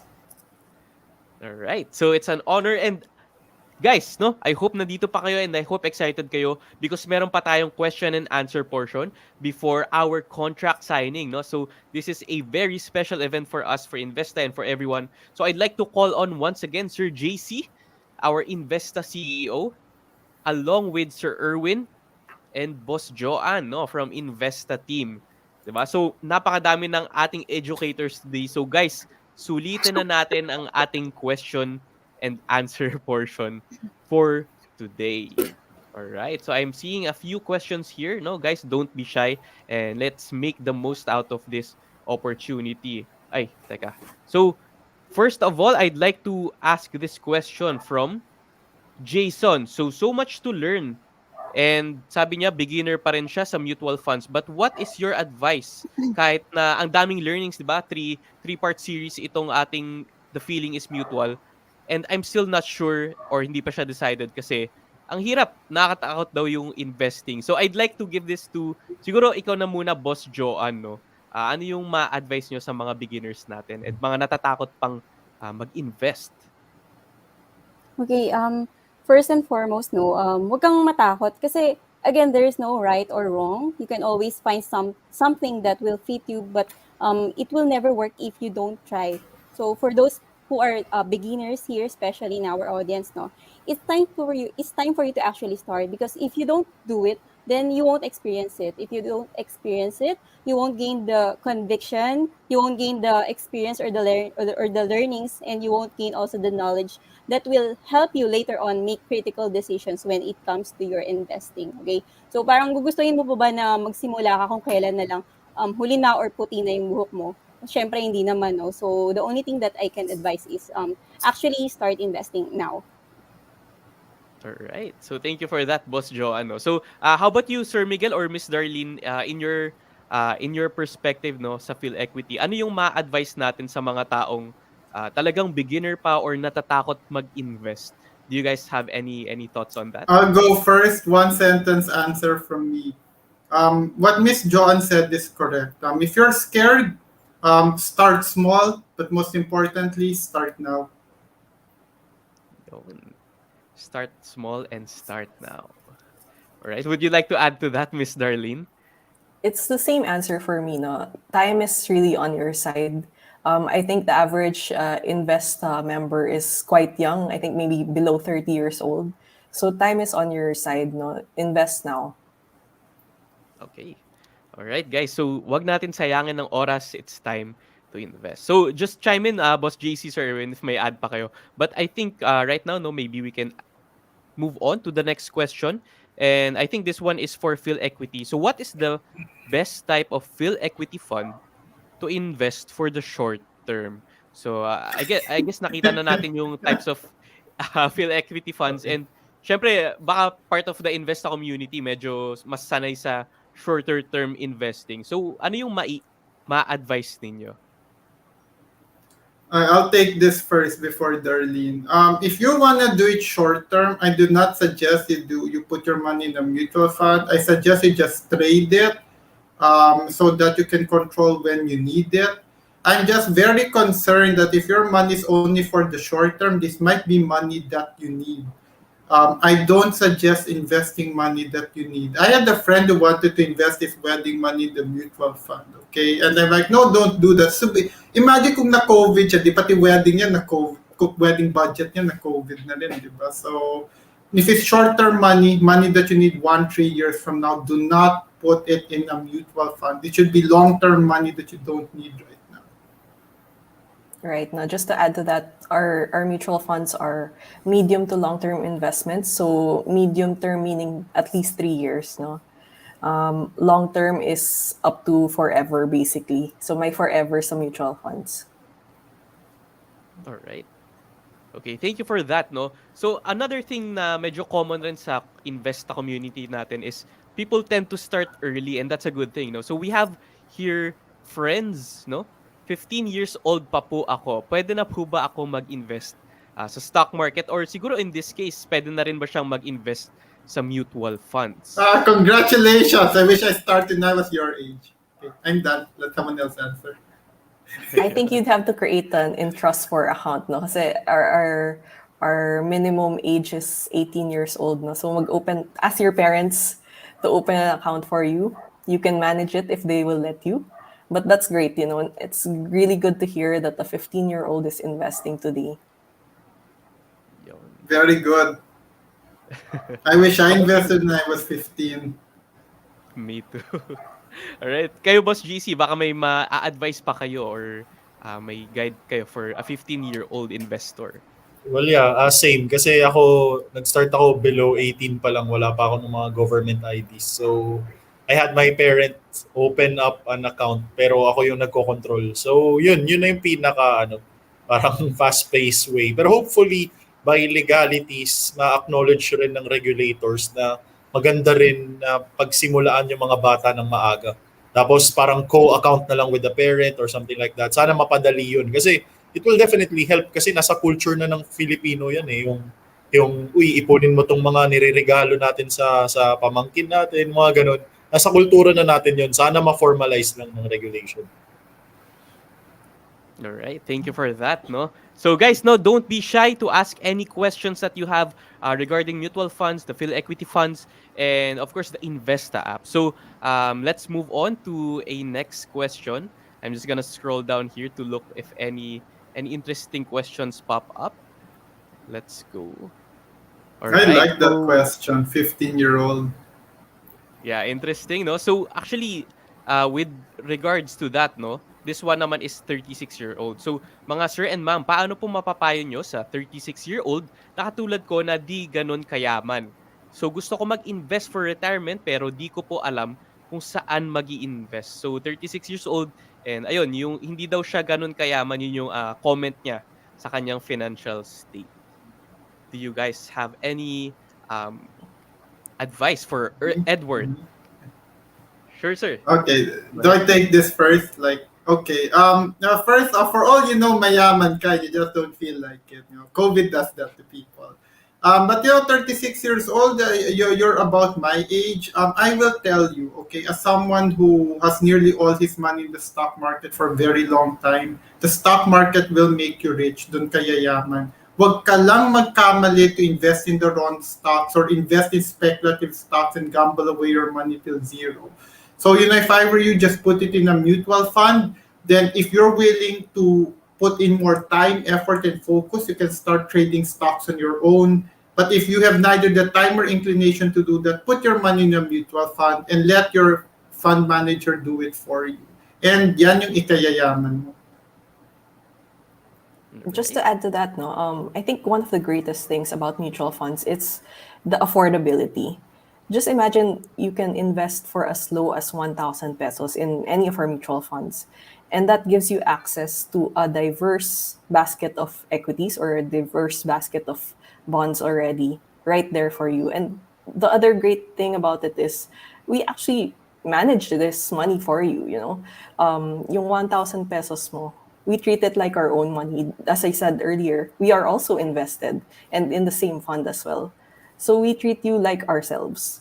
So your money is bundled with our money and we manage that for you. You will never find a mutual fund. If you do, let us know. You'll never find a mutual fund where the fund managers are heavily invested in their own mutual fund. All right. Thank you for that. Yeah, just like to add to that. So I think that tells a lot on yung mga question kasi dito, how do you compare PhilEquity with other fund managers, with Atram, etc. I think that says a lot. Sila lang yung naglalagay ng skin in the game significantly into their own fund.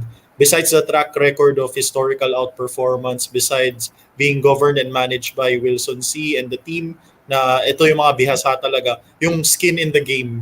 And pansinin nyo rin, the way they talk about their funds, it's really in deep about performance, ano nangyari ng mga crashes. Ito yung mga worst case scenario and then they still talk about the performances. Ibig sabihin, walang sugar coat dito. Alam mo, nakasabay mo to sa up and down. And yun, all respect ako sa PhilEquity, isa sa mga idol ko to na long-term funds.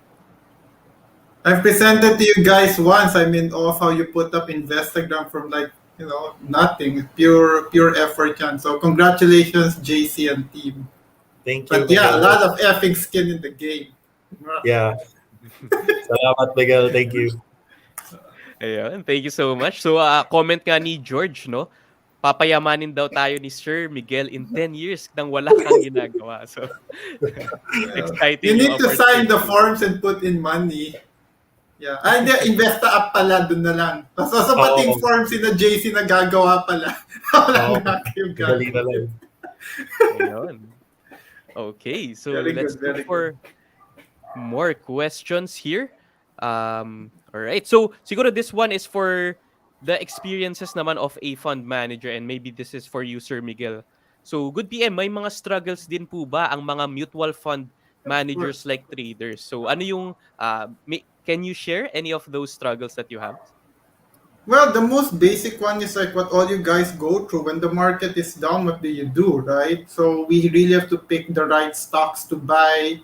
And the thing is, pag trader kayo, think about it. If your portfolio is 100,000, 1 million, 10 million pesos, isang araw kaya mo ibatin like, okay, I want out of the market. It's, COVID or whatever, or Taal blew up, or there's whatever, right? When you're managing 30 plus billion pesos, ilang mababato mo dun in 1 day, 2 day, 1 week, 2 weeks, kahit kalahati dun di mo malalabas eh. So we can put large amounts in small stocks, and we really have to invest a lot of it in blue chip. So it's not a call of, okay, if we think that the market is bad, we'll sell. We can't sell a big chunk. So the big portion of the decision is what you buy, so that these stocks can withstand those shocks. And then you'll have some strategy around maybe 5, 10, 15% of the portfolio. But by and large, 80+% of that, ilalaban mo talaga sa market. So that's stressful for us because, remember, what happens to your money, that happens to our money too. So it's like doubly stress for us because we want everyone to make money, ourselves and our clients included. I mean, we had a presentation where there was this girl who went in at the peak of the market in 2013, and she says she's taking some sleeping pills because she couldn't sleep. So we had to discuss stuff like asset allocation, spread out your risk, your sleeping point, risk tolerance, and all that. And that affects us. Because even though we know that's not under our control, we don't want that happening to our clients. We don't want our clients feeling like that. All right. So whatever you're feeling, multiply it like 1 billion times or something. Tama. So guys, no, if concerned kayo sa inyong funds, of course, a million times mas concerned sila sa funds ng PhilEquity, di ba? Ayun. So excited na ma-launch ang MF Investa app. So thank you sa mga sumusuporta. And siguro a last question na focused pa rin sa PhilEquity. So ano dito yung funds na exposed sa global markets? Asked by Dave. Yeah, we don't have one yet. Right, Dar? Yeah, that's correct. There's one in the pipeline, so hopefully by next year we'll able to be launched. All right. Okay, thank you so much for that. So let me just do a final check if we still have questions. All right, so we have a question here. Maybe we can pwede pa nating ihabol from JC. So you are saying po, if I don't have knowledge about trading, is it better to invest my money in mutual funds? Is mutual fund the same as copy trading? So I'd like to give it to anyone. Copy trading na yan. Kay copy trading, uso yan sa FX eh. Itong the people here, alam nila yan. So I don't want to go into copy trading, but in copy trading, you copy the trades of a particular person. The difference in a mutual fund is you aren't copying a trade per se. You're putting your money in a pool that is invested in stocks. So you're not copying anyone. Your money is getting invested in whatever the fund manager is also investing in for the rest of the clients. So if you're like me, like when I was starting and I didn't know anything about the market, yeah, I suggest you put it in a mutual fund. And don't do like, if you want more bang for buck, separate your insurance and your mutual fund investment. Like, so you treat your investments as separate, put it in the mutual fund, use in the Investa app, do it straight, do it now. and then learn along the way. So it's better than copy trading. You know why? Because your money is invested with us also. We're invested in the same fund. We're invested with Wilson C. All right. So how about you, Sir Erwin or Boss Joanne? I know na marunong tayo mag-trade sa stock market, pero para sa mga tao na walang knowledge nga sa pagtitrade, would you recommend mutual funds as an investment for them? Yes, I'll take this question. No? I would recommend that they invest their money in mutual funds if they are still studying about trading, no, the stock market. Number one, go to Instagrams, no. Try to study the stock market, how to trade. But of course, you have money, no. Ito sabi niya, may pera na siya eh. But he doesn't know how to trade the stock market. So why put the money in the bank, di ba? Where you will earn less than 1% a year probably. Then put your money on mutual funds, no? And the fund managers will actually take care of that money while you are studying the stock market. And now when you've learned enough, no, that you're confident enough that you can now trade the stock market, then that's probably will take 6 months or a year or more. Then you can redeem your mutual fund shares and trade it in the stock market.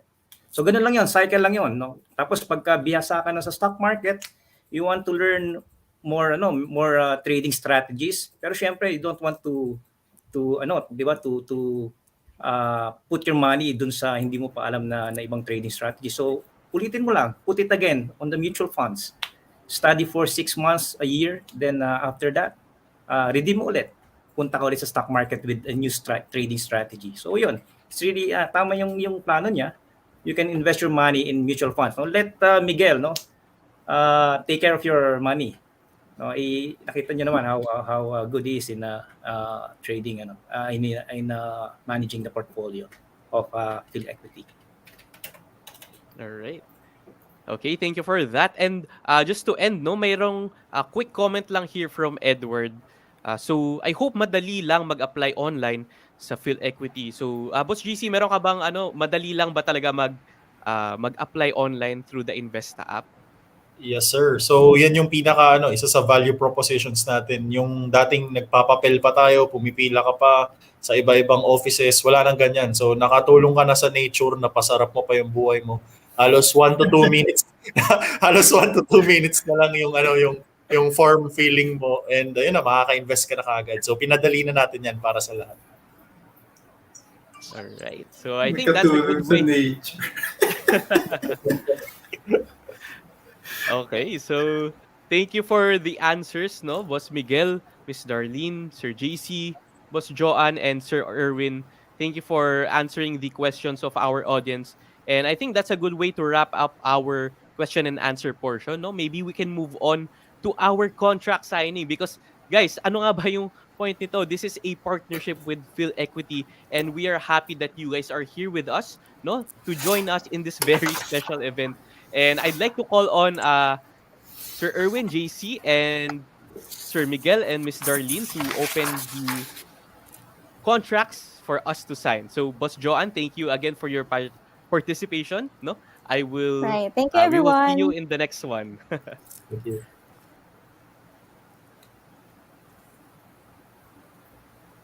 All right. So this is it. This is the partnership with PhilEquity. So I'd like you guys to show the contracts here on screen. All right. So that the ka-investas will see the proof that we are partners with PhilEquity. So ayun. So na-sign na ba natin? Maybe we can have a few seconds to sign the contract. Okay, na-sign na. So there you go, guys. Pakita ulit natin ang contracts on the screen so we can take a few seconds to take a photo, screenshot natin ang very historical moment, no? So aalis muna ako for 5 seconds and I'll be back on the stream.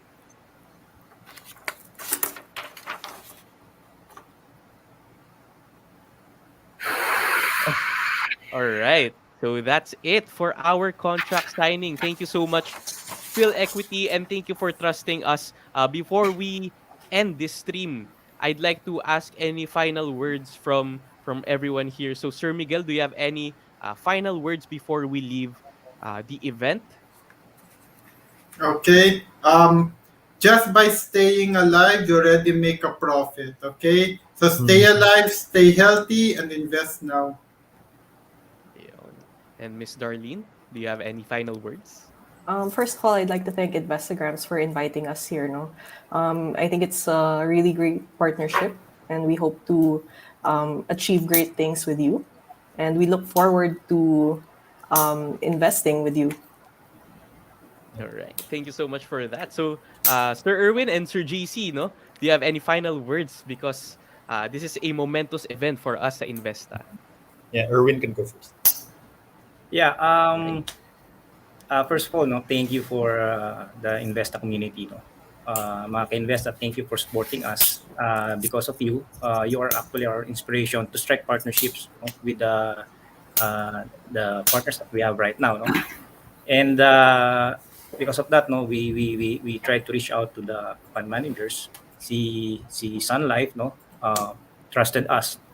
Si BPI, they believed in us, no, as to put into to quote Sir Martin Bailey's words, no, they believed in Investa, no, and the direction of Investa. And I would like to let the Investa team and the Investa community know that, PhilEquity Management Inc. actually made life easier for us, no, throughout this journey. I checked, no, my emails, no. There were just 27 email exchanges between me and Darlene, no, in establishing this fund management MFD, no, of Investagrams. 37 email exchanges from me and Cherry, no, the contact person for PhilEquity. And yung ganong karaming emails, actually konti yon for span of 2 years. So bakit ganun ka konti? It's because they make things easier for us, no? As I've told you. Isang email mo lang, yung response malinaw. Isang email mo, they would say, yeah, you can call, and then I can discuss. So, yun. I think it's really great, no, that we partnered with PhilEquity. The journey became easier for us. Siguro dahil nabanggit, ngayon ko lang actually nalaman, no, binanggit ni Darlene that they were actually a standalone fund management company, no, which is the same with Investagrams, no, Investa Financial Inc. No, we are a standalone mutual fund distributor company. Kaya akala namin noon mahirap talaga. Well, actually mahirap talaga, but nga, thank you, Miss Darlene C. and Mr. Miguel Aguero for making life easier for Investa. Thank you so much. Ayun, to add to what Erwin said, so it's really an honor to partner with the whole PhilEquity group. Thank you, Miguel, and thank you, Darlene. Regards din kay Mr. Wilson C., so one of my idols. So, ito yung, just to continue what Erwin said, yung pinadali ng PhilEquity yung buhay natin. So if you invest with them, if you see their track records, the fund managers are investing in their own fund. And if you come along with them, diba, parang alam mo na these fund managers, the whole group of PhilEquity will take care of your money as if it's really their own. Iba yun eh. Iba yung klase ng care, sincerity, and analysis mo sa market, diskarte mo sa market kapag alam mo you put your mouth where you put your money where your mouth is. You have skin in the game. Ibang klaseng level of dedication yun. And their results speak for themselves. So yun. So it's really an honor to partner with one of the best fund managers in the country. And ang iniba dito is focus talaga sila sa negosyo na to. It's one of the core businesses, and as they said, they're the only independent fund managers na companies versus yung others in the industry na usually tied up with yung mga giant financial institutions. Sila na nakaka-focus sila sa niche na yun. And I think ang ganda nung pinakita ni Sir Miguel na yung mga decision making in the panic situations, dun mo makikita eh. Because we can always be intellectual in terms of academes, mga paperwork, and credibilities. But when the market is crashing and the fast decisions needs to be made, dun mo makikita sino ba yung prepared o hindi. And PhilEquity has shown that they have what it takes to weather through any kind of crash and to bring you with the top rallies as well. So thank you so much, PhilEquity, for partnering with Investa. Right. Thank So you that's too. the Thank you for having us. Thank you so much. So that's a perfect way to end this Investa The Feeling is Mutual series, diba? So thank you for coming. Thank you everyone for your time, and thank you mga ka-investa for being here with us. And see you guys in our next collaboration. See you. Of course, subaybayan natin si Phil Equity in the social media accounts, and of course, subscribe to Investa. So see you, and I hope na mas maging knowledgeable and ma-apply natin yung mga natutunan natin in this session. So that's it for our session today.